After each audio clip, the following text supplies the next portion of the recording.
बिस्मिल्लाहिर्रहमानिर्रहीम। अस्सलाम वालेकुम नाज़रीन, आप देख रहे हैं programme on the other side में हूँ आपके साथ फ़ाइज़ा शराजी। नाज़रीन, हमारे मुल्क में इस वक्त बड़ी इंटरेस्टिंग सी सिचुएशन चल रही है रिज़र्व सीटों के हवाले से। गो के हर मामला आ जाके सियासतदानों का आजकल अदलिया पे ही ख़त्म होता है, क्योंकि आपस में तो हमारे सियासतदान अपने मसाइल हल करने से कासिर हैं। तो तमाम मामला बिलाखिर अदलिया तक पहुँच जाते हैं। अदालतों में जब जाते हैं तो फिर अदालतें उनका फ़ैसला करती हैं। किसी एक फ़रीक को वो मामला जो है उसका जो फ़ैसला होता है, जजमेंट होती है, वो पसंद आ जाता है, और जिस दूसरे फरीक को पसंद नहीं आता वो उस पर एतराज़ खड़ा कर देता है। जैसा कि कल हमने देखा हुकूमत की जानिब से साइफर के मामले पे जो फैसला आया था इस्लामाबाद हाई कोर्ट की जानिब से, उस पर तनकीद की गई। कहा गया कि इनको रिव्यू करना चाहिए अपने फैसलों को। माजी में PMLN के हक में भी फैसले आते रहे थे, तो क्या उन फैसलों को भी रिव्यू करना चाहिए? आज हमने देखा कि बड़ा अहम केस था, क्योंकि ये अहम केस नाज़रीन मैं इसलिए कह रही हूँ, रिजर्व सीटों के हवाले से लाइव हेयरिंग चल रही थी, वो इसलिए भी बड़ा इंपॉर्टेंट है कि इसने आइंदा आने वाली सियासत का रुख मुतय्यन करना है। इसने ऐवानों में बैठे हुए लोगों की तादाद का रुख मुतय्यन करना है, किस जमात के पास कितनी अक्सरियत है, जो कि अभी कहा जा रहा है कि अक्सरियती जमातें हुकूमती इत्तेहाद जो है वो अक्सरियत में है। गो के रिज़र्व सीटें उनको मिल गई, बांटी हुई सीटें जो कि तहरीक इंसाफ का हिस्सा थी, या कह लीजिए कि सुन्नी इत्तेहाद का हिस्सा थी, जो कि उनको नहीं मिली और इलेक्शन कमीशन ने वो बांट दी दूसरी सियासी जमातों को। अब वो सीटें अगर वापस आ जाती हैं तो उनकी दो तिहाई अक्सरियत नहीं रहती, जो कि हुकूमती इत्तेहाद क्लेम करता है। तो ऐसी सूरत हाल में मुल्क की सियासत जो अंगड़ाई लेने जा रही है वो बहुत ज़्यादा इंटरेस्टिंग है। इस सब पे बात करते हैं। हमें ज्वाइन किया है फ़याज़ महमूद साहब हैं, सीनियर एनालिस्ट भी हैं, और नाज़रीन इस सब के अलावा वो कोर्ट की बड़ी अच्छे से उस सबको कवर करते हैं, सुप्रीम कोर्ट में मौजूद होते हैं। इन सारे मामलात पे आज क्योंकि उनकी गहरी नज़र होती है, उनके स्पेशलिटी ये है कि उन सारी चीज़ों को कवर करना, तो उनसे जानते हैं कि आज जो जजेस के रिमार्क्स थे, जिस तरह से जजेस ने कल भी रिमार्क्स दिए, और जो जजेस के तासुरात, जो बॉडी लैंग्वेज थी, उनसे क्या अखज़ कर रहे हैं, ये मामला किस साइड पे जा रहा है। अस्सलाम वालेकुम फ़याज़ साहब। जी वालेकुम सलाम, बहुत बहुत शुक्रिया आपका। फ़याज़ साहब, आप चूँकि कोर्ट को कवर करते हैं, आपका पर्सनल एनालिसिस अगर मैं जानना चाहूँ रिज़र्व सीटों के हवाले से, आपको क्या लगता है कि ये मामला किस साइड पे जाता दिखाई दे रहा है, अगर उनके रिमार्क्स के हवाले से बात करें जजेस के? जी आपका बहुत बहुत शुक्रिया। देखें, इस वक्त की जो प्रोसीडिंग्स हुई हैं, क्योंकि बड़ी इनिशियल स्टेज चल रही है, तो इस वक्त प्रेडिक्ट करना तो बड़ा मुश्किल है। लेकिन जो इस वक्त जो सिनेरियो बन चुका है, उसमें अगर मैं ये कहूँ कि किसी के हक में भी फैसला आएगा तो वो आएगा, लेकिन बहरहाल इसका हुकूमत को कोई मुझे फायदा होता हुआ दिखाई नहीं देता। जो हुकूमती इत्तेहाद है, जो इस वक्त अपने आप को दो तिहाई अक्सरियत जो है वो कह रहा है, और उसके बाद बड़ी पावर है जिसमें वो जो तरमीम कर सकते हैं, बेसिक जो उनके पास इख्तियारात हैं। और अगर ये फैसला उनके खिलाफ आ जाता है, और ये जो नशिस्तें हैं, तकरीबन जो 77 नशिस्तें बनती हैं, ये पूरी हमारी जो पॉलिटिकल सिचुएशन है इस वक्त, इसका पांसा पलट के रख देगी। मजमूई तौर पे ये 77 जो मुतनाज़ा नशिस्तें हैं, जिसमें से जो कौमी असम्बली की 22 है और सूबाई असम्बली की 55 नशिस्तें हैं जो मुतनाज़ा हैं। और अब सूरत हाल ये है कि अगर हुकूमती इत्तेहाद वफाक में ये 22 नशिस्तें खो देता है और फिर 55 नशिस्तें खो देता है जो सूबाई असम्बली की, तो देखें सेनेट के इंतखाबात रुके हुए हैं खैबर पख्तूनख्वा में। एक तो डायरेक्टली उस पर असर पड़ेगा, और वो हुकूमती इत्तेहाद के लिए बहुत बड़ा डैमेज होगा, जिसको ज़ाहिर उनसे नहीं समझा जा सकेगा। उसके अलावा जो जो इक़्तिदार है उसमें वो भी कम हो जाएगी, तो उसके बाद दो तिहाई अक्सरियत वाला जो मामला है वो खत्म हो जाएगा। लेकिन यहाँ पर दिलचस्प सूरत हाल ये है कि आज की जो प्रोसीडिंग थी उसमें जाहिर है फैसल सदीकी साहब ने अपने आर्गूमेंट्स तो देने थे, लेकिन उसमें जो जजेस हैं वो आपस में उनका एक वो जो तू तकरार चल रही, और आपस में उनका जो बातचीत का सिलसिला था, एक दूसरे के साथ सवाल और जवाब जो चलते रहे। अब हालांकि डायरेक्ट को दे तो नहीं रहे थे, लेकिन सारे सबकी आंखें हैं, सबके कान हैं, और सब देखते भी हैं कि आखिरकार चल क्या रहा है। ये वो फैसला है जो 13 जनवरी को फैसला दिया गया था बल्ले के निशान वाला। बुनियादी तौर पर ये वही बुनियाद बना हुआ है जिसने ये सारे मसाइल को जो है जन्म दिया है, और उस फैसले की रोशनी में चीफ जस्टिस साहब तो अपने फैसले का आज भी दिफा करते हैं, और वो कहते हैं कि उसको दुरुस्त तरीके से समझा ही नहीं गया। लेकिन सवाल यहाँ पर पैदा होता है कि मैंने कॉन्स्टिट्यूशन जीती ही नहीं है, तो ये को माले गनीमत तो है नहीं कि आप वो मुझे दे दें। तो यहाँ पे इलेक्शन कमीशन ने क्या किया कि वो नशिस्तें उनको दे दी, जिन्होंने वो जीती ही नहीं थी। भले पीटीआई ने अपने एक सैंपल के ऊपर नहीं हिस्सा लिया, लेकिन सुन्नी इत्तेहाद कौंसिल ने जब आके पार्टी ले ली, उसके बाद उनकी पार्लियामेंट्री जमात बन गई, तो फिर अगर वो फॉर्मूला है, उस फॉर्मूले के तहत अगर जिस फॉर्मूले के तहत निशिस्तें बांटी जानी है, ये कैसे दी जा सकती थी? तो बजाय ये केस बहुत वीक ग्राउंड पे खड़ा हुआ है। तो मुझे तो ये लग रहा है कि जो फैसला है, जाहिर है कुछ भी हो सकता है, सुप्रीम कोर्ट पाकिस्तान है, लार्ज फुल कोर्ट बेंच है, 13 रुकनी बेंच सुन रहा है, कुछ भी फैसला आ सकता है, लेकिन बजाहिर इस वक्त जो सिचुएशन है वो ये लग रही है मुझे हुकूमत के हक में फैसला आता हुआ दिखाई नहीं दे रहा। हुकूमत के हक में आपको फैसला आता दिखाई नहीं दे रहा। फयाज साहब, मुझे थोड़ा सा मार्जिन दीजिएगा, आपकी जानिब आती हूँ। नाज़रीन, इस वक्त हमें ज्वाइन किया है बैरिस्टर सलमान मलिक साहब, लॉ एक्सपर्ट हैं, उनसे कुछ कानूनी एंगल जानते हैं, क्योंकि हमने कोर्ट के बारे में तो मालूमात जान ली, अब कानूनी एंगल जिस पे आज डिस्कशन चल रही थी बैरिस्टर साहब से जानते हैं। अस्सलाम वालेकुम बैरिस्टर साहब। जी वालेकुम सलाम। बैरिस्टर साहब, यहाँ पे कुछ कानूनी एंगल्स हैं जो कि पहले भी बहुत दफ़ा डिस्कशन में रहे हैं, लेकिन अब बाकायदा हमारे मुअज़्ज़िज़ जजेस की जानिब से वो पॉइंट सामने आ रहे हैं। अगर माजी में शायद ये पॉइंट सामने आ जाते तो आज हम इस पॉइंट पे ना खड़े होते, लेकिन बहरहाल देर आए दुरुस्त आए।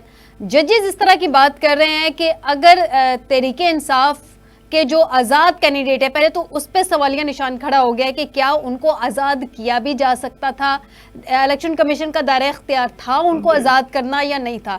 ये ज़रा कानूनी एंगल समझा दीजिए। जी बहुत शुक्रिया आपका। पहली बात तो ये क्लियर है कि अब सुप्रीम कोर्ट में वो पॉइंट हाईलाइट किए जा रहे हैं कि जिनकी वजह से और जिनकी बेस पर ये सारा कियोस क्रिएट हुआ है, और देर आए दुरुस्त आए। लेकिन बात यह है कि ये तमाम जो कियोस सिचुएशन हुई है, ये बिल्डअप की गई है लोअर कोर्ट की तरफ से, इलेक्शन कमीशन की तरफ से, इलेक्शन कोर्ट की तरफ से। आज वही पॉइंट हम लेके बैठे हुए हैं कि 3 महीने पहले या 4 महीने पहले फलानी कोर्ट ने कैसे उसका फैसला कर दिया। आया क्या कोर्ट, क्या कानून के मुताबिक और क्या कॉन्स्टिट्यूशन के मुताबिक फैसले नहीं हो रहे थे? इसका मतलब ये है कि हमारी कोर्ट में, लोअर कोर्ट में जो डिसीजन पिछले 6 महीने से चल रहे थे ड्यूरिंग इलेक्शन और इलेक्शन से पहले भी, वो तमाम चीजें जो थी वो मैनेज की जा रही थी, वो कानून के मुताबिक नहीं थी, वो अगेंस्ट द कॉन्स्टिट्यूशन सब कुछ चल रहा था। वो ऐसे मैनेज किया जा रहा था जैसे नजरिया जरूरत के मुताबिक सारी चीजें मैनेज की जाती हैं। अच्छा। अगर पीटीआई को बल्ला नहीं मिला तो पहली बात ये कि पीटीआई ने उस टाइम चैलेंज नहीं किया, उन्होंने वो ऑर्डर चैलेंज नहीं किया। लेकिन उसकी सबसे बड़ी वजह यह है कि उनके पास टाइम ही नहीं था कि वो अगर चैलेंज करते उस चीज को, तो उन्हें ये खदशा था कि फिर हम इलेक्शन में जो है वो हिस्सा नहीं दे सकते थे उन चीज को लेकर। तो इसलिए उन्होंने चैलेंज नहीं किया अपने बैक वाले जो डिसीजन था उस पर। चीफ जस्टिस ऑफ पाकिस्तान ने भी उनको ये पूछा था कल कोर्ट में कि जी जब आपका बैक वाला डिसीजन आपके अगेंस्ट हो गया तो you should have challenge, but उसका उनके पास कोई जवाब इसलिए नहीं था क्योंकि उस टाइम सिचुएशन मुख्तलिफ थी। अब अगर हम आगे चलें तो किसने ये खराबी नॉमिनेट करवाई, किसने ये खराबी जनरेट की कि जी आप जो लोग हैं आपके वो इंडिपेंडेंट बन गए। ये इंडिपेंडेंट दायरा इख्तियार कानून का हो सकता है, कॉन्स्टिट्यूशन का हो सकता है, लेकिन हाउ कम इलेक्शन कमीशन ने कैसे किसी को कह दिया कि जी आप आए तो फलानी पार्टी से हैं, आपका एफिडेविट तो पीटीआई का लगा है, लेकिन हम आपको एज ए पीटीआई जो कंसिडर नहीं कर सकते, लिहाजा you can come as an independent. तो ये खराबी इन 2-3 लाइनों से हमें समझ आ जाती है कि ये खराबी किसने जनरेट की, और ये खराबी जिसने जनरेट की है, मेरा ये ख्याल है कि सुप्रीम कोर्ट जैसे जैसे आगे बढ़ेगी ये मामला और ज्यादा क्लियर होता जाएगा, और बात दोबारा इसी लाइन पर आनी है कि जी जिसने ये खराबी पैदा की उसको ये नहीं करनी चाहिए थी, उसने against the law, against the constitution की हरकत की है। जिस बंदे ने अपना एफिडेविट, जिस बंदे ने अपनी हर डिटेल पीटीआई के तौर पर शेयर किया, हाउ कम वो इंडिपेंडेंट हो गया? लोगों ने उसको इंडिपेंडेंट कैपेसिटी में तो कभी वोट दिया ही नहीं है, लोगों ने तो पीटीआई के कैपेसिटी में उसको उसके जमात के हिसाब से वोट दिया। मुझे बैरिस्टर साहब और फयाज साहब आपसे रिक्वेस्ट, हमारे साथ ही रहिएगा। नाज़रीन, एक छोटा सा ब्रेक लेते हैं, ब्रेक के बाद वापस आते हैं तो मज़ीद डिस्कशन करेंगे। ये जो आज चीफ जस्टिस साहब के रिमार्क्स थे कि अगर तहरीक इंसाफ के लोग जो हैं वो सुन्नी इत्तेहाद को ज्वाइन ना करते तो आज क्या वो क्लेम कर सकते थे, इस पर भी कानूनी एंगल भी जानेंगे, कोर्ट में जजेस के रिमार्क्स भी जानेंगे एक ब्रेक के बाद। वेलकम बैक नाज़रीन। फयाज साहब, जैसा कि अभी हम डिस्कशन कर रहे थे जजेस के, क्योंकि आपने हर तरह के केसेस को कवर किया है, जजेस की कोई लैंग्वेज, कोई रिमार्क्स, कोई बॉडी लैंग्वेज होती है जिससे आइडिया होता है कि जजेस किस साइड पे जा रहे हैं, किस तरीके को अडॉप्ट कर रहे हैं और किस एंगल में ये फैसला आ सकता है, गो कि बड़ा मुश्किल है पाकिस्तान की तारीख का एंगल इसने डिफाइन करते हैं। लेकिन आपके ख्याल में आपकी एक्सपीरियंस क्या कहता है कि अगर हुकूमती हलकों को इसका फ़ायदा नहीं होगा तो क्या तहरीक इंसाफ को इसका फ़ायदा होगा, या रिजर्व सीट को बस छोड़ दिया जाएगा कि सुन्नी इत्तेहाद की लिस्ट नहीं थी तो उनको भी नहीं मिल सकती? देखिए, ये बात हुई है, पूछा गया था उनसे कि अगर रिजर्व सीट्स को वैसे ही छोड़ दिया जाए तो क्या होगा, तो उसपे जो फैसल सिद्दीकी साहब ने कहा था कि रिजर्व सीट्स को खाली नहीं रखा जा सकता, क्योंकि एक पूरा कोरम है जिसमें निशिस्तों की तादाद है जो कौमी असम्बली में, उनको आपने मुकम्मल करना है। अगर देखें कौमी असम्बली का जो कोरम है वो पूरा ही नहीं है, उसमें जो निशिस्तों की तादाद पूरी ही नहीं है, तो आप बताएं कि वो क्या फैसले करेगी। उसमें तो फिर वही सुकम आएंगे, अबहाम आएंगे, वो चीजें वो सारी आएंगी जो आप हम समझ सकते हैं, तो उसमें जो कानूनी पेचीदगियां भी आएंगी। तो इसलिए इसको जो है मुकम्मल तो करना है, ये नहीं हो सकता कि 77 बंदे 77 लोगों को आप बीच में से फारिग कर दें। उसमें जो अक़लियतों की नशिस्तें भी हैं, मखसूस खवातीन की नशिस्तें भी हैं, तो वो खत्म तो नहीं हो सकती। अब इसमें एक चीज हो सकती है, या तो ये जो फॉर्मूला इलेक्शन कमीशन ने अपनाया था इसी को अडॉप्ट कर लिया जाए, जिसके चांसेस बहुत कम नजर आते हैं, बहुत कम दिखाई देते हैं, ये बहुत नामुमकिन एक चीज हमें दिखाई दे रही है। दूसरा इसमें ये हो सकता है कि उस पोजीशन पे ले जाया जाए जो 8 फरवरी के बाद पोजीशन थी कि इन तमाम लोगों को जो इंडिपेंडेंट आए हैं इनको दोबारा एक राइट दे दिया जाए कि वो किस जमात में जाना चाहते हैं, क्या वो पाकिस्तान तहरीक इंसाफ में ज्वाइन करना चाहते हैं। क्योंकि आज बात तो हुई है कि अगर पार्टी ने इंतखाबात में निशान पर हिस्सा नहीं लिया, लेकिन उन्होंने वो है तो जमात को तो आप खत्म नहीं कर दिया। तो उन्होंने कहा है कि ये एक सिचुएशन जो मुझे दिखाई दे रही है, तो उसमें ये हो सकता है कि इनको एक मौका दे दिया जाए कि जी आप जिस जमात में जाना चाहते हैं, और उसके बाद फिर जो निशिस्तों की जो तादाद है, जो फॉर्मूला बनता है, जिस फॉर्मूला के तहत देनी है, वो उस जमात को दे दिया जाए। क्योंकि मैं पहले भी कह चुका हूँ, ये कोई माले गनीमत तो है नहीं कि आप जिसको दिल करे बांट दें। तो ये तो वो एक फॉर्मूला है जो कानून के मुताबिक वज़ा किया गया है, और फॉर्मूला उसी पे आपने अमल करना है, और उसी को अमल करते हुए वो निशिस्तें जिसकी जितनी बनती हैं, जितने जनरल सीटों में जितनी निशिस्तें जीती हैं, उस फॉर्मूले के तहत मिलनी है। तो ये नहीं हो सकता कि आपको निशिस्तें आपने कम जीती हैं और आप ज्यादा ले लीजिए, जैसे खैबर पख्तूनख्वा में हुआ है। वहां पे जो आठ निशिस्तें हैं वो जेयूआई फेल लेगी, उसके अलावा पाकिस्तान मुस्लिम लीग नून और उसके अलावा पाकिस्तान पीपल्स पार्टी की 5 निशिस्तें ले गई हैं, हालांकि वहां पे इनकी वो पोजीशन नहीं थी। तो इसी तरह वहां पे जो एक निशिस्त खैबर पख्तूनख्वा में जो पीटीआई पार्लियामेंटेरियन है वो ले गई है, इस तरह अवामी नेशनल पार्टी को भी मिली है। फिर खैबर पख्तूनख्वा में 3 जो अक़लियतों की मुतनाज़ा निशिस्तें वो भी दूसरी जमातों को दे दी गई हैं। हालांकि वहां पे जो अक्सरियती जमात है वो जीती है, जो आजाद उम्मीदवार थे, जो पाकिस्तान तहरीक इंसाफ का हिस्सा थे, सबको पता था कि पाकिस्तान तहरीक इंसाफ से उनका ताल्लुक है, लेकिन क्योंकि एक कानूनी उनका हक था उसको सॉल्व करने के लिए इत्तेहाद कौंसिल के साथ उन्हें करना पड़ा। जी, बहुत शुक्रिया फयाज महमूद साहब, आपने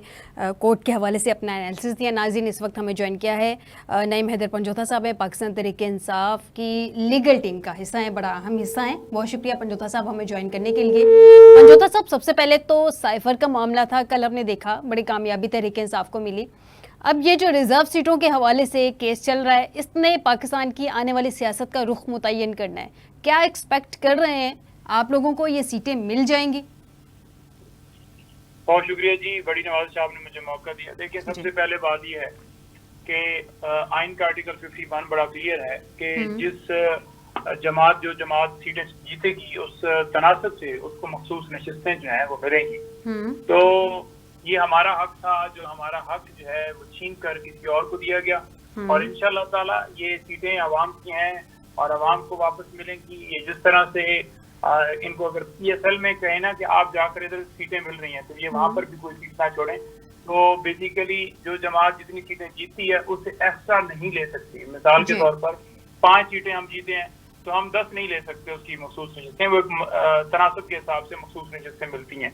लेकिन ये दिखाई से चले गए और इनको दे भी दी गई। अब सुप्रीम कोर्ट के अंदर आज की समाअत बड़ी अहम थी, जिसमें बड़ा वाज़ेह तौर पर मुख्तलिफ जो फुल कोर्ट के अंदर मुख्तलिफ जजेस बैठे हुए थे, तो हर एक जज ने एक अलग से जो है उसके अंदर ऑब्जर्वेशन भी दी, रिमार्क दिए, जिसमें बड़े रिमार्क अहम थे कि जब बल्ले का निशान हमसे लिया गया तो हमारी जो पाकिस्तान तहरीक इंसाफ है, जो पार्टी है, वो तो स्टिल वजूद में थी, उसको तो नहीं खत्म किया जा सकता था। और इलेक्शन कमीशन की बदनीति देखें कि उस वक्त हमें जो है ये कहा गया कि आपके तमाम उम्मीदवार जो हैं वो आजाद हैसियत से इलेक्शन लड़ेंगे, और हमने आजाद हैसियत से इलेक्शन लड़ा।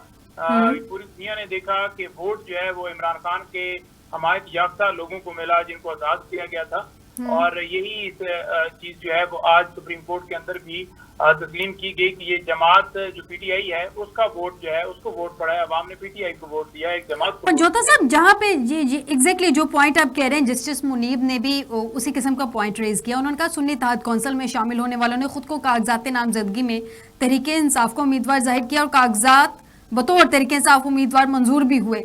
तो फिर इसका मतलब ये हुआ, ये समझा जाए कि सुन्नी इत्तेहाद कौंसिल में अगर इसी पॉइंट को जजिस के देखा जाए तो फिर तहरीके इंसाफ के कामयाब उम्मीदवार आजाद नहीं, तहरीके इंसाफ के कामयाब उम्मीदवारों ने सुन्नी इत्तेहाद कौंसिल को ज्वाइन किया था।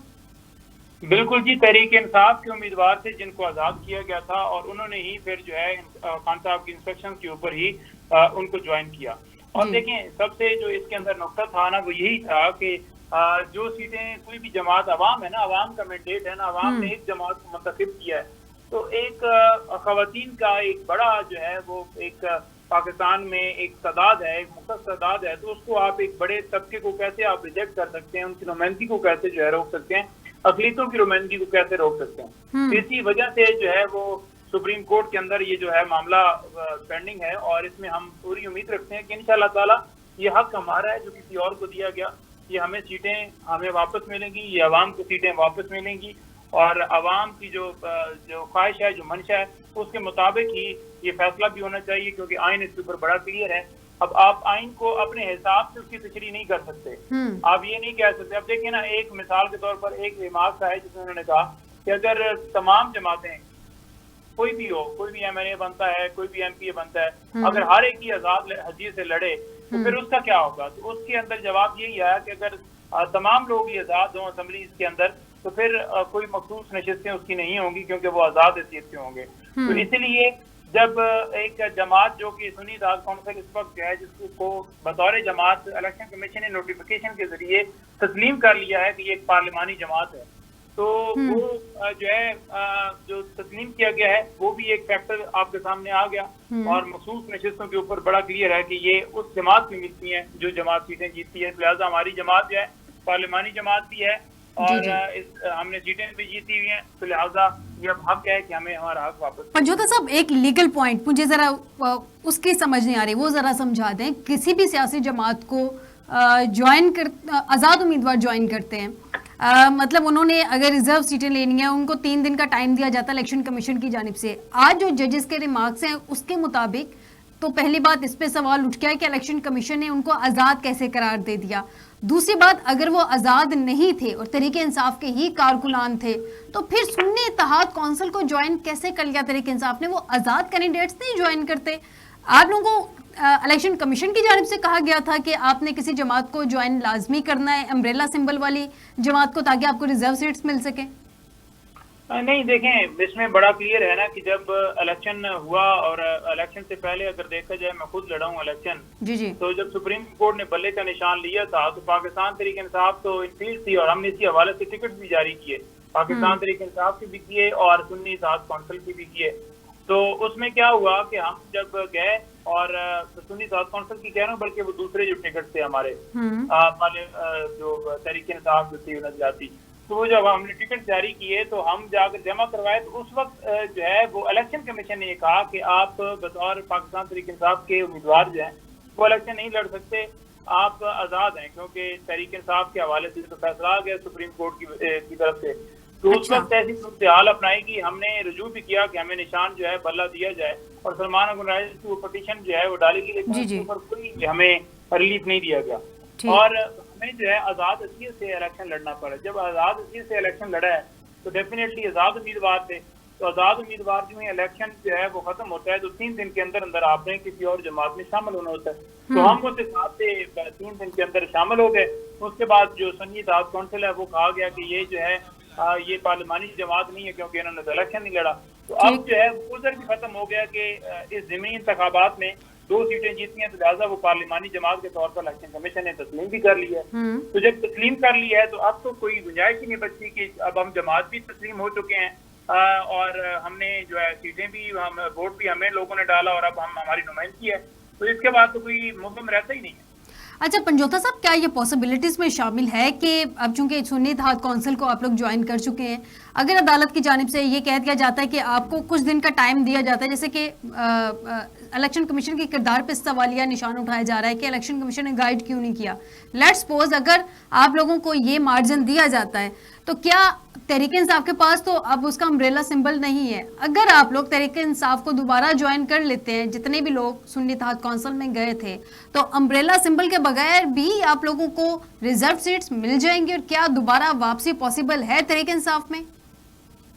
देखें, वापसी पॉसिबल है और अगर सुप्रीम कोर्ट इसके ऊपर ये करती है, लेकिन उसमें आप देखें कि उसमें 3 दिन का टाइम फ्रेम है कि आपने 3 दिन के अंदर ज्वाइन करना है, और अगर सुप्रीम कोर्ट हुक्म देती है कि आप अभी से दोबारा जो है वो ज्वाइन कर सकते हैं और आपके पास आपको टाइम दिया जाता है, तो डेफिनेटली उसके अंदर बदनीति जो है वो इलेक्शन कमीशन की थी, और उस बदनीति को देखते हुए हुक्म फरमा सकती है सुप्रीम कोर्ट, और इलेक्शन कमीशन के खिलाफ फैसला देते हुए उनके खिलाफ कार्रवाई का जो है वो करना चाहिए ऑर्डर, ताकि नेक्स्ट जो है ऐसा अमल जो है वो ना किया जाए। और यही हम इसलिए मुतालबा बार बार कर रहे थे कि ये जो चीफ इलेक्शन कमिश्नर है और तमाम इमरान है, इनको फिलफौर इस्तीफा देना चाहिए, क्योंकि इन्होंने इलेक्शन जो है धांधली ज़्यादा कराया। इन्होंने इलेक्शन के अंदर जिस तरह से रिगिंग की गई, सुप्रीम कोर्ट इसी जिसने मोहर लगाई थी कि आरओ और DRO इंतजामिया से होने चाहिए, जिन्होंने MPU के ऑर्डर तो जारी किए, लेकिन हमारे उम्मीदवारों को लड़ने का मौका नहीं दिया गया, जल्द से जुलूस करने का मौका नहीं दिया गया, और यही आरओ और DRO ने रिजल्ट चेंज किए और फॉर्म 47 के मुताबिक जो सिलेक्टेड लोग हैं उनको सिलेक्ट किया। तो अब देखते हैं सुप्रीम कोर्ट इसके अंदर जो है वो जो भी फैसला देगी फिर उस हिसाब से किया जाएगा, लेकिन ये एक बात तस्लीम हो गई है कि Pakistan Tehreek Insaf as a party जो है वो एग्जिस्ट करती है, वो खत्म नहीं हुई। अच्छा पंजोता साहब, ये भी बताइएगा कि आज मौलाना फजलुर रहमान साहब के हवाले से बड़े सवालात उठ रहे हैं, और ये भी कहा जा रहा है कि अगर मौलाना साहब और तहरीक इंसाफ इकट्ठे हो जाते हैं तो शायद क़यामत की निशानियों में से कोई एक होगा। इस तरह की बातें मज़े का खेज किस्म की जा रही हैं। क्या स्टेटस है मौलाना साहब के साथ आपके मुज़ाकरात का, कहाँ तक पहुँचे हैं, क्या वो आपको एग्री कर गए हैं ज्वाइन करने के लिए एक तहरीक में? देखिए, बातचीत हो रही है, मौका पर जो सिर्फ एजेंडा है वो रूल ऑफ लॉ है, उसके ऊपर इत्तेहाद जो है वो किसी भी जमात से होगा, सिवाय इन 3 जमातों के जो PMLN पीपल्स पार्टी और FKM। तो मौलाना फजलुर रहमान साहब जिस वक्त जो है वो PTI और वो एक पेज पर निकल पड़ेंगे ना, उस दिन जो है ना इनकी उल्टी गिनती जो है ना वो शुरू हो जाएगी, क्योंकि मौलाना साहब के पास स्ट्रीट पावर भी है और उससे ये सारे डरते भी हैं, वो खुली बातें भी करते हैं और वो दबंग बयान भी देते हैं। और दूसरा उनके पास जो उनकी जो जमात के कारकुनान हैं वो एक समझें कि वो इस तरह से हैं कि उनको जो है वो जब वो आएंगे तो फिर पाकिस्तान तहरीक इंसाफ की साथ होगी, तो फिर बड़ा मुश्किल हो जाएगा इनके लिए जो है ना वो चलना, और फिर इंशाल्लाह ताला जो है वो फैसले भी इंसाफ के मुताबिक जो है कानून के मुताबिक होंगे और सारा मामला सेट होगा। पंजोता साहब, एक आखिरी सवाल लास्ट शॉर्टली प्लीज मुझे इसका आंसर कर दीजिएगा। आपके जो एस्टैब्लिशमेंट के साथ मुज़ाकरात की ख्वाहिश थी वो उसमें कोई दरवाजा खुला, कोई ठंडी हवा का झोंका आया, या मामला वहीं के वहीं खड़े हैं? नहीं, एस्टेब्लिशमेंट को तो हमने यही कहना था कि आप अपनी आईनी हदूद के अंदर हैं। उनके साथ ये तो नहीं था कि हम डील करके प्लेयर्स कम करके और हम कहते कि हमें बाहर जाने दिया जाए, तो ऐसी बात थी। तो इसके अलावा तो कोई और चीज नहीं थी। तो अभी कोई मुज़ाकरात हो रहे हैं अभी, या अभी मामला वहीं पे है? नहीं, देखें, मुज़ाकरात किस बात के होंगे, वो तो सिर्फ इस बात की हद तक ही था कि जो आपको पता ही है कि एस्टेब्लिशमेंट की रोल रहा है पूरे पाकिस्तान में, जब से पाकिस्तान बना है, इसको उठा दो, इसको गिरा दो, इसको अगवा कर लो, इसको ये कर लो। तो इस सारे सिनेरियो के अंदर आकर उन्हें यही हमने कहना था कि अवाम ने जिसको मुंतखब किया उसे करने दिया जाए और मुल्क को आगे चलाया जाए। वो उल्टा जो है वो केस बनवा रहे हैं FIA को मुतरक करके, और हमें जो है वो किए जा रहे हैं कि हमने को गद्दारी कर दी है और तहरीक इंसाफ के ऊपर पाबंदी लगा दी जाएगी, फैसल वाडा के जरिए बयान दिलवा रहे हैं। ये इस तरह की सूरत चल रही है। ठीक, बहुत शुक्रिया नईम हैदर पंजोता साहब, आपका पॉइंट आ गया। नाज़रीन, एक ब्रेक लेते हैं। ब्रेक से जब वापस आएंगे तो एक सवाल सलमान साहब के लिए छोड़े जा रही हूँ कि ये जो सीटें बांटी गई हैं, क्या कानून में कोई ऐसी शिक भी मौजूद है जिसके ज़रिए ये बांटी गई हो? ये पहली दफ़ा नहीं हुआ, माजी में भी एक दफ़ा हो चुका है 1970 के इंतखाबात के बाद। एक ब्रेक के बाद वेलकम बैक नाज़रीन। हमें ज्वाइन किया है गुलाम अब्बास हरल साहब, माहिर कानून है, सीनियर एनालिस्ट भी है। बहुत शुक्रिया हरल साहब आपका भी ज्वाइन करने के लिए। हरल साहब, आपकी इजाज़त से मैं ज़रा सलमान साहब से एक लीगल क्वेश्चन पॉइंट जानना चाहती हूँ, जो कि मैंने ब्रेक पे जाने से पहले उनके लिए पॉइंट छोड़ा था। सलमान साहब, बैरिस्टर साहब, कोई ऐसी कानून की शिक है जिसके नीचे ये सीट्स बांटी गई थी? जी, आर्टिकल 219 जो कि डील करता है इलेक्शन लॉज के आगे, जी। वो तमाम चीज़ों में ये दायराकार देता है कि जी आप किस तरह डिस्ट्रीब्यूशन करेंगे, उसकी प्रोपोर्शन क्या होगी, और पार्टीज की जो सीट्स होती हैं उनकी एलोकेशन कैसे डिटरमिन की जाएगी। ये बेसिकली आर्टिकल 219 इलेक्शन कमीशन को ये इख्तियार देता है, एंड इलेक्शन कमीशन ने फर्दर अपने जो इलेक्शन लॉज हैं उसके मुताबिक उसको डिटरमिन करना होता है। यानी कि ये माजी में भी हुआ था। कौन सी आप कह रहे हैं आर्टिकल 219 उसके अकॉर्डिंगली इलेक्शन कमीशन ये सीट्स बांट सकता है? जी, बांट नहीं, मतलब कि वो इलेक्शन कमीशन को, यानी कि इलेक्शन का जो महकमा है उसको ये इख्तियार देता है या उसको इख्तियार देता है कि वो अंडर अपने लॉ ये इस प्रैक्टिस को एक्सरसाइज कर सकते हैं। लेकिन सलमान साहब, वो उस सेंस में नहीं होता कि जिस पार्टी ने जितनी स्ट्रेंथ, जितनी सीटें उसने जीती हैं, उसके अकॉर्डिंगली उसके स्ट्रेंथ के हिसाब से जितनी रिजर्व सीट जिसकी बनती है उसको उस हिसाब से बांटी जाए, ना कि एक सियासी जमात है जिसको नहीं दी गई है वो सीट जो है वो भी सबको बांट दी जाए।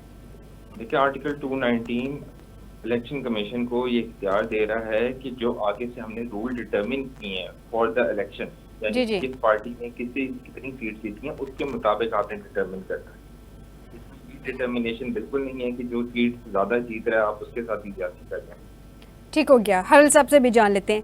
हरल साहब, अब ये जो सुप्रीम कोर्ट में केस चल रहा है रिजर्व सीटों का, इससे सियासत का रुख मुतय्यन करना है। डेफिनेटली पार्लियामेंट में अभी 2/3 मेजोरिटी का जो क्लेम करती है सियासी जमातें, उनका आगे जाके पता चलेगा कि उनके पास मेजोरिटी रहती है या नहीं रहती है। आपको क्या लगता है, कल भी और आज भी कुछ जजेस की ऑब्जर्वेशन बहुत ज़्यादा पावरफुल थी, किस जानिब जाते हुए हालात देख रहे हैं? देखिए, अगर आइन की दुरुस्त तशरीह की जाए ना, तो ये सीटें जो है, जितनी ये मखसूस नशिस्तें हैं, ये पीटीआई की बनती हैं अगर कानून की और आइन की दुरुस्त तशरीह की जाए। लेकिन चूंकि ये जैसे मेरे दोस्त फरमा रहे थे कि सीटें बांटने का कोई प्रोविजन मौजूद नहीं है कानून में और आइन में। जो पार्टी जितनी सीटें लेके आएगी इलेक्शन में, उसी तनासब से जो है उसको मखसूस नशिस्तें जो है वो तकसीम की जाएंगी। ये इसमें कानून है। और उसके बाद जो है, जब भी कोई भी उम्मीदवार जो है वो इलेक्शन के लिए अपने नॉमिनेशन पेपर जो है वो फाइल करता है, कागजात नामजदगी जो है वो जब दाखिल करता है, तो उसके साथ वो अपना एक हल्फिया बयान लगाता है, एक एफिडेविट लगाता है। उस एफिडेविट में वो लिखता है कि मेरा जो तल्लक है, मेरी वाबस्तगी जो है वो फलां जमात के साथ है। तो अगर उसको ये मामला जो है तब भी क्लियर हो जाता है जब वो अपनी वाबस्तगी जो है वो ज़ाहिर कर देता है at the time of nomination paper. तो मेरे ख्याल में और मेरी नजर में और कानून की अगर और आइन की दुरुस्त जो तशरीह की जाए, या सुप्रीम कोर्ट जो है लोगों का मैंडेट जो है उसके हवाले से कोई फैसला करती है, तो ये मेरा ख्याल है सुन्नी इत्तेहाद कौंसिल को तो चले बाद में जाएंगी। अगर उनके आगे कोई ऐसा ब्लॉक खड़ा किया गया, ऐसी कोई रुकावट खड़ी की गई, तो फिर ये सुन्नी इत्तेहाद कौंसिल को जाएगी। अगर ये भी रुकावट जो आइन में अगर तशरीह की जाती है तो ये खड़ी नहीं की जाती, तो फिर ये सीटें जो हैं, जितनी ये मखसूस नशिस्तें हैं, ये पीटीआई को बरह रास्त जाती हैं। और इस हवाले से जो 13 जनवरी का फैसला आया, जो निशान दिया गया बल्ले का सुप्रीम कोर्ट से, वो भी फैसला जो है सुप्रीम कोर्ट से सही ठीक नहीं आया था, आइन और कानून के मुताबिक नहीं आया था। उसको भी रिव्यू करना चाहिए सुप्रीम कोर्ट को, और उसकी कोई भी उस फैसले की जो ऑब्जर्वेशंस हैं, जिसको बीटर डिक्टा भी कहते हैं कानून में, उसका इसके ऊपर कोई इन्फ्लुएंस नहीं होना चाहिए। और उसके अलावा फैजा जो इस वक्त जो केस चल रहा है मखसूस नशिस्तों के हवाले से, मेरा ख्याल है कि हमारे जो मुअज़्ज़ज़ चीफ जस्टिस हैं वो अपना जो 13 जनवरी वाला फैसला है उनका जो दिफा है, मुझे वो करते मुश्किल में नजर आ रहे हैं। अच्छा। और इसीलिए उन्होंने फुल बेंच भी बनाया ताकि उस फैसले का कुछ दिफा किया जा सके, लेकिन मुझे उस फैसले का दिफा होता नजर नहीं आ रहा। यानी उसकी कि वो वजह जो उन्होंने ये है- बैट के सिंबल के हवाले से फैसला किया था, आप उसकी बात कर रहे हैं? जी, और ठीक। उसके हवाले से और एक बात उन्होंने खुद एडमिट की है ठीक। कि मेरे उस फैसले की इलेक्शन कमीशन जो है वो भी उसकी तशरीह गलत कर सकता है, उसका मतलब गलत ले सकता है, उसकी एप्लीकेशन गलत कर सकता है। ये खुद उन्होंने एडमिट किया है ठीक। आपने बयान। ठीक। और जी जी। उसके अलावा जो जी जी। उसके अलावा ये बड़ा सिंपल सा केस है, ओपन एंड शट केस है। ये जो मखसूस नशिस्तें हैं ये किसी सूरत भी किसी और जमात को नहीं जाएंगी, ना नून लीग को जाएंगी, ना पीपल्स पार्टी को ठीक, जाएंगी। मैं जरा जी इसी पॉइंट पे मैं जरा बैरिस्टर साहब से जान लूं। बैरिस्टर साहब, ये सीटें जो एक हक बनता है तमाम सियासी जमातों का, वो तो उनको दे दी गई। मसला तो बना है कि ये जो एक्स्ट्रा रिजर्व सीटें बांटी गई, अब अगर ये सीटें सुप्रीम कोर्ट के फैसले में आ जाता है कि ये गलत बांटी गई, ये नहीं बांटनी चाहिए थी, तो यहाँ पे पॉइंट ये खड़ा होता है कि जितने भी तहरीक इंसाफ के आज़ाद कैंडिडेट थे, उन्होंने तो सुन्नी इत्तेहाद कौंसिल ज्वाइन कर ली, और आज जो चीफ जस्टिस के रिमार्क से उन्होंने कहा जी आज़ाद उम्मीदवार सुन्नी इत्तेहाद कौंसिल में ना जाते तो तहरीक इंसाफ कह सकती थी कि मखसूस नशिस्तें हमें दो। तो क्या ये तहरीक इंसाफ को दी जाएंगी नशिस्तें बहसियत पार्टी, या सुन्नी इत्तेहाद को दी जाएंगी जिनमें उनके नुमाइंदे जो हैं वो जो जीते थे वो शामिल हुए थे? बेसिकली जब भी इस ऑर्डर के बारे में किया था तो आप कमीशन ने वो कौन से ऐसे हुकूमत से जो उस टाइम क्रिएट कर दिए थे जिसकी वजह से यहाँ तक आए। बात सवाल इस टाइम ये नहीं है कि जमात अहमियत दी जाए, सवाल वहाँ से है कि कानून में क्या है कि वो खराबी पैदा हुई थी कि ये यहाँ तक सिचुएशन बन हुई है। ठीक, ये हमें देखना चाहिए कि अब पहले का निशान, क्योंकि चीफ जस्टिस साहब से कल ये डिस्कस हुआ जब उन्होंने उनसे ये कहा गया कि जी ये ज्यादती हो रही है, तो उन्होंने कहा कि फिर पीटीआई को इलेक्शन कराना चाहिए था। उन्होंने जो पब्लिक ने जो उनको इख्तियार दिया उसका उन्होंने नाजायज फायदा उठाया और पार्टी में इलेक्शन नहीं कराया। और क्योंकि चीफ जस्टिस साहब का एक माइंड है, वो माइंड वहां से है कि जी क्योंकि पीटीआई ने अपने अंदर एक डेमोक्रेसी कायम नहीं की, एक डेमोक्रेटिक जो रूल्स है उसकी वायलेशन की, लिहाजा वो शायद उनका एक माइंडसेट है कि जी वो उसको एक डेमोक्रेटिक पार्टी तस्लीम नहीं करती।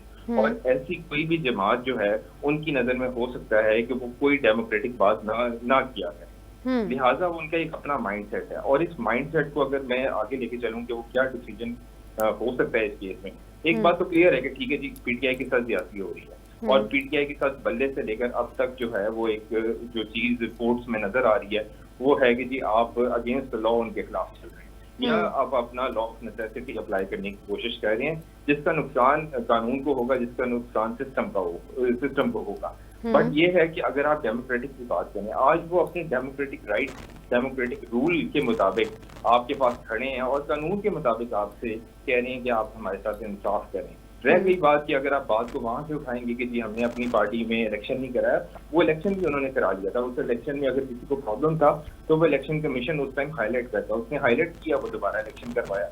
अगर उसको दोबारा कोई मसला था वो दोबारा भी हाईलाइट कर सकता था। लेकिन पिछली बातों को अगर रिपीट करके आप पीटीआई के साथ नाइंसाफी करने की कोशिश करेंगे तो ये बात कहीं ठहरने नहीं बचेगी। फर्दरमोर मैं इसमें ये ऐड करना चाहूंगा कि जो इस टाइम करंट सिनेरियो नजर आ रहा है, इस केस से हटके भी आप देखें, इस केस के दौरान जैसे अभी उनके लॉयर ने हाईलाइट किया कि हमें आवाजें थ्रेट किए जा रही हैं कि पीटीआई को बैन कर दिया जाएगा। तो now what they are doing is, अगर मेरा तो ख्याल है कि अगर उन्हें ये नजर आएगा कि ये फैसला तो पीटीआई के हक में जा रहा है, then they will start doing anything against PTI, वो उसको बैन करने की कोशिश में लग जाएंगे, क्योंकि एफआईए वाली जो इंक्वायरी इनिशिएट की है वो उसको वहां तक लेके जाना चाह रहे हैं। तो मुझे ऐसा लगता है कि सुप्रीम कोर्ट को, जैसे सुप्रीम कोर्ट इस बात की बड़ी प्राउडली हाईलाइट करी इस बात को कि हमने भुट्टो के केस को कंसिडर किया और अपनी गलती तस्लीम की, यहाँ तक कि पिछले दिनों ब्रिटिश हाई कमीशन को लेटर में रिस्पॉन्ड किया कि जी हमने अपनी पुरानी गलतियां तस्लीम की हैं, लिहाजा हमारे ऊपर कोई उंगली ना उठाया करे, हम अपना खुद जो है इंसाफ जो है हम खुद उसको देख लेते हैं। तो अगर आप देख लेते हैं हर मामले को और अपना आप स्टैटिस्टिक रिपोर्ट के ऊपर भी आपकी नजर, और आपको ये भी पता है कि आप क्या चीज ठीक करनी है क्या गलत करनी है, तो आपको चाहिए कि इस पाकिस्तान में जो पिछले 5 महीने से 6 महीने से जो क्योस चल रहा है due to the orders of the court, due to the orders of the lower court, और अब आके वो बात आप तक पहुंच गई है, तो आप इस सारे मामले की दुरुस्तगी कर दें। और दुरुस्तगी कैसे हो सकती है कि आप इलेक्शन कमीशन ने जो ये लकूना छोड़े थे उसको हाईलाइट करें और उसके जो ऑर्डर्स हैं और जो उसकी डायरेक्शंस हैं उसको उड़ा दें और उसकी करेक्शन को नॉमिनेट कर दें अपने ऑर्डर में, और ऑर्डर को फिर कानून और आर्टिकल्स और कॉन्स्टिट्यूशन के मुताबिक कैरी ऑन करें। लेकिन बैरिस्टर साहब, ये जो इलेक्शन कमीशन के किरदार पे सवालिया निशान जजेस की जानिब से भी उठाया जा रहा है, कानून अगर इलेक्शन कमीशन की रिस्पॉन्सिबिलिटीज के हवाले से देखें तो क्या कानून में इलेक्शन कमीशन को गाइड करना, क्या उसकी जिम्मेदारी है कि वो सियासी जमातों को गाइड करे, या सिर्फ एक एथिकली उसकी रिस्पॉन्सिबिलिटी है कि उसको सियासी जमातों को गाइड करना चाहिए? ये तो खुद साख्ता ये सारा कुछ कर रहे थे, मिस यूजिंग देयर पावर, और ना सिर्फ इनको रिजाइन करना चाहिए बल्कि इनको प्रोसिक्यूट करना चाहिए। ये तमाम गलती, बल्कि इन्होंने पाकिस्तानी अवाम, पाकिस्तान के पैसे, पाकिस्तान का एक मेजर चीज जो उसका इलेक्शन है, हर चीज को इन्होंने खराब किया है और इनके खिलाफ सख्त केस बनना है। ठीक, हरल साहब, 1970 के हवाले से अगर बात करें, 1970 वाला जो इलेक्शन था सर, आपने सुना होगा, मैं ये तो नहीं कह सकती आपको याद होगा, बहुत पुरानी बात है।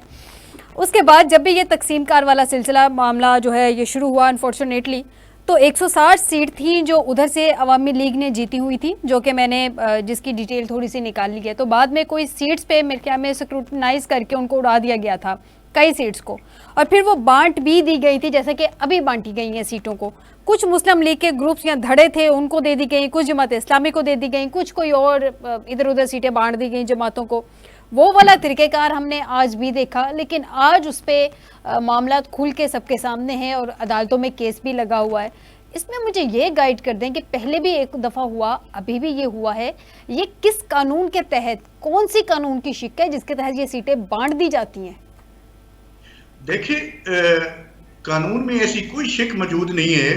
कानून में बैरिस्टर साहब जैसे कह रहे थे 222 नहीं, इसको जो है आइन का आर्टिकल 51 जो है वो डील करता है नेशनल असेंबली के लिए, और जो आइन का आर्टिकल 106 है वो प्रोविंशियल असेंबली के लिए करते हैं। और ये दोनों आइन के आर्टिकल जो हैं इस वक्त जो है जेर समात हैं, और इनकी तशरीह जो है इस वक्त कानून की इन दोनों आर्टिकल की जो है सुप्रीम कोर्ट कर रहा है।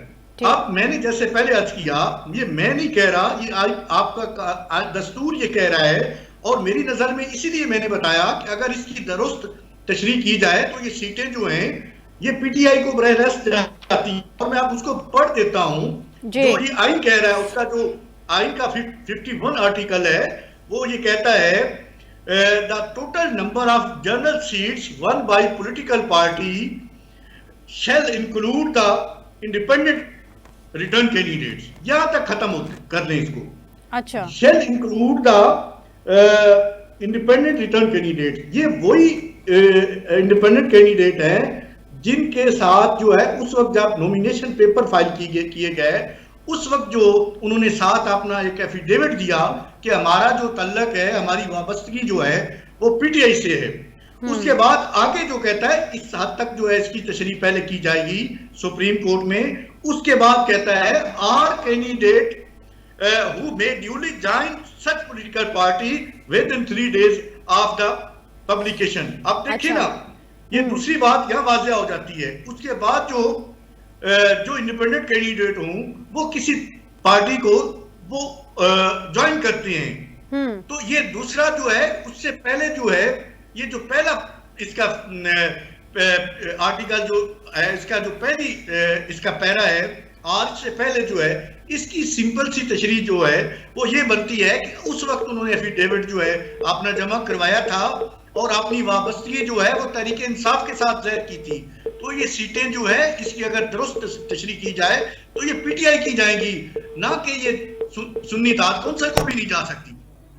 सुन्नी इत्तेहाद कौंसिल को भी नहीं जा सकती। ये तो सीटें जो है इस वजह से सुन्नी इत्तेहाद कौंसिल से भी ली गई कि सुन्नी इत्तेहाद कौंसिल जो है उन्होंने जनरल इलेक्शन में हिस्सा नहीं लिया और उनकी नुमाइंदगी नहीं है पार्लियामेंट में, लिहाजा वो पार्लिमानी पार्टी नहीं है, इसलिए उनको सीटें नहीं दी जाती। लेकिन हरल साहब अब तो पार्लिमानी, लेकिन हरल साहब अब तो सुन्नी इत्तेहाद पार्लिमानी पार्टी बन गई ना, अब फैसला किसके हक में? अगर कानूनी ग्राउंड्स पे बात की जाए, लीगल ग्राउंड्स पे बात की जाए, जी, आप तो देखिए ना, वो जो रुकावट इन्होंने जो बार एक खड़ी की थी वो भी खत्म हो गई। लेकिन उससे पहले जो आइन ये कह रहा है कि पॉलिटिकल पार्टी, आइन में कहीं भी पार्लिमानी पार्टी का लफ्ज नहीं है। पॉलिटिकल पार्टी जो है वो रजिस्टर्ड है सुन्नी इत्तेहाद कौंसिल। इसी तरह जो है पीटीआई जो है वो भी अपनी पार्टी इंटैक्ट अच्छा, है। हरल साहब यहाँ पे एक बड़े जस्टिस जमाल मंदुखेल साहब ने कल रिमार्क्स दिए थे, उस पर भी मैं चाहूंगी कि आप थोड़ा सा रोशनी डाल दें। उन्होंने कहा था कि क्या इंतखाबी निशान वापस होने पर सियासी जमात उम्मीदवार खड़े नहीं कर सकती? इस हवाले से बिल्कुल आइन खामोश है। कोई आइन में ऐसी बात नहीं है, कोई ऐसी कदगन नहीं है। अच्छा, खड़े कर सकती है, खड़े कर सकती है। वो देखे ना, इस हवाले से मैंने जैसे अर्ज किया कि जब भी कोई कैंडिडेट जो है, उम्मीदवार जो है अपने कागजात नामजदगी दाखिल करता है तो उस वक्त जो है वो साथ तो फिर तहरीके इंसाफ के तो हरल साहब, अभी जो जजेस के रिमार्क्स थे, अगर कुछ अर्सा पहले ये इस तरह के रिमार्क्स आते तो शायद आज हम इस पॉइंट पे ना होते। लेकिन फिर भी अभी एटलीस्ट जजेस के जो रिमार्क्स आ रहे हैं उससे लगता है कि तहरीके इंसाफ से सिंबल तो ले लिया गया था, लेकिन चूंकि उसके लोगों ने कागजात नामजदगी पार्टी की हैसियत से, मतलब पार्टी के कारकुनान होने की हैसियत से जमा करवाए थे और सिलेक्शन भी उसी बेस पे हुई थी, तो वो इलेक्शन में भी तहरीक इंसाफ के लोगों की तरह ही गए थे, उसके मेंबरान उसके कारकुनान की हैसियत से ही गए थे, आजाद की हैसियत से नहीं गए थे। क्या ये दुरुस्त है? देखिए, इस केस में मैं समझता हूं कि इस हवाले से भी तशरीह होनी चाहिए कि सिर्फ आपने एक जमात से उसका इंतखाबी निशान नहीं छीना, आपने लोगों से, इस अवाम से, इस मुल्क के शहरियों से उनकी हक रहदई जो उनका आईनी और कानूनी हक है कि किसी को भी वो वोट दें, किसी नुमाइंदे को मुंतखब करें, वो भी आपने उनसे राइट छीना है। तो इस हवाले से भी ये सवालिया निशान है सुप्रीम कोर्ट के सामने कि हमने सिर्फ जो है सिर्फ बल्ला नहीं छीना, हमने उनसे जो उनका आईनी हक है और कानूनी हक है अवाम का हक भी छीन लिया। अच्छा, एक आखिरी सवाल आपसे हरल साहब, वक्त की किल्लत है, एक आखिरी सवाल। ये जो सियासी लड़ाइयाँ हैं पाकिस्तान की जमहूरियत को भी इस वक्त कमज़ोर कर रही हैं, मईशत को भी कमज़ोर कर रही हैं, ये बहुत ज़्यादा पोलराइजेशन का इस वक्त माहौल है, या यूँ कह लें कि पोलराइजेशन में मज़ीद इजाफा होने लगा है। आपको क्या लगता है ये लड़ाइयाँ लड़ते लड़ते कोई इन लड़ाइयों से हल भी निकलेगा या एट द एंड इनको टेबल टॉक ही करनी पड़ेगी? देखिए, इनकी सियासतदानों की लड़ाइयों की वजह से एस्टेब्लिशमेंट इतनी पावरफुल हो गई है, इतनी मुदाखलत बढ़ गई है, और ये मुदाखलत जो है उस वक्त ही खत्म हो सकती है जब सारी सियासी जमातें जो हैं आपस में मफाहमत जो है उसका रास्ता अपनाएं और एक अपना जो जमहूरी निज़ाम है उसको ताकतवर करें, सियासत को ताकतवर करें, अपनी पार्लियामेंट जो इस वक्त स्क्रिप्टेड कार्रवाइयों का मरकज बन चुका है उसको ताकतवर करें, उसकी जो है तकरीम और इज्जत का फैसला करने के लिए उसको तमाम सियासतदानों को, सियासी जमातों को एक पेज पे आना चाहिए। आपका ये पॉइंट, बहुत शुक्रिया, बहुत शुक्रिया गुलाम अब्बास हरल साहब, आपका पॉइंट आ गया। नाज़रीन, प्रोग्राम का वक्त खत्म हुआ चाहता है, आज के प्रोग्राम से दीजिएगा इजाजत, बशर्ते जिंदगी आपसे दोबारा मुलाकात होगी। अपना ख्याल रखिएगा, अल्लाह हाफिज।